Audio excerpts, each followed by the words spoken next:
Hi, this is Brandon, and I'm going to take you through a quick introduction to using Geochecker. There are two basic uses for Geochecker. The first is to check the solution to someone else's geocache.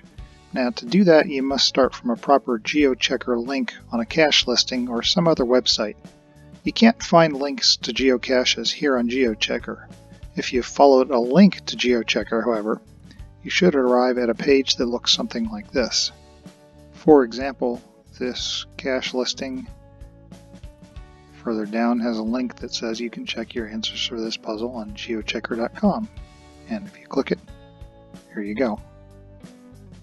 Now, assuming you've done your research and you're ready to check whether the coordinates that you computed are correct, you simply type those coordinates into this field and click the Check Coordinates button. So I already typed these in earlier. I will click Check Coordinates. And assuming you got it correct, you'll get a response page with some additional information, including a handy map to the location. Now, the other use for Geochecker is for you to share a link with other people. So, starting from our main page, click the Help Others Find Your Cache link. Now, there are three primary things that you'll need. You'll need the name, the waypoint, and the coordinates for your cache. You're really not required to make any of these match the geocaching.com website, so Geochecker is fairly flexible. You can make a link to any set of coordinates you want, and you can name it anything you want, even if it's not a cache listing on any caching website. But if you're trying to create a link for a cache on geocaching.com, we do really recommend that you enter real information here so that your users do not get confused. So let's enter a name for the cache. My cache. And we'll enter a waypoint, and I'm just going to make something up. And the most important thing here, of course, is the coordinates. Now, I'm just going to pick something that I use all the time because it's relatively close to my home location.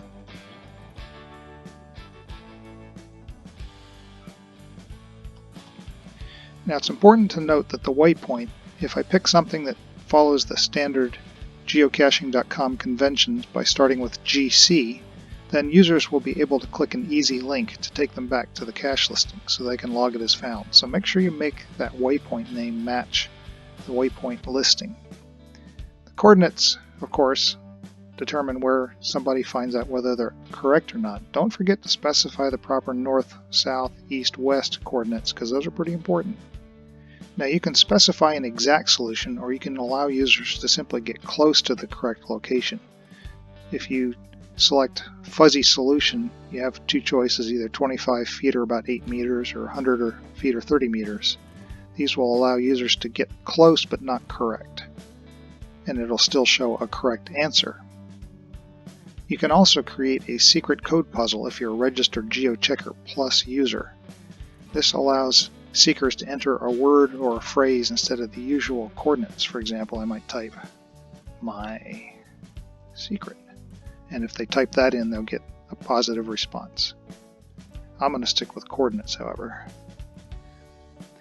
If you enter an email address here, then we'll send you the link by email. We don't record your email entry, and we never send any other emails or share your email with anyone. So I'll click Create Code. Once you've created the link, you should see this page. You need to carefully save all this information. Now, there are 3 links on this page. We recommend that you use the first link here and this copy here on your cache listing. It's the most simple. It doesn't provide any additional information to the person who clicks it. And if you format your geocache listing on geocaching.com as HTML, it'll look very pleasant on the page. It won't have all this extra characters in the code. There are 2 additional links on here that are really meant just for you as the cache owner. The first one some people do choose to share, and it shows a few extra statistics. And if I visit that second link, you can see that there's a little additional information at the bottom, including how many visits and the number of right and wrong solutions. Now, you should never share this final link because it shows a lot of extra detail that you probably don't want other people to see. It can give away the final location of your cache, partly because it shows exactly where people are guessing solutions, and that, of course, will probably include the correct answer. This is what the response to the third link looks like. You can see, in addition to the number of visits and solutions, that at the bottom of the page is a map showing the guesses. Now, obviously someone's played around with these particular guesses, but you get the point that there's really a lot of detail here and you don't want to share this.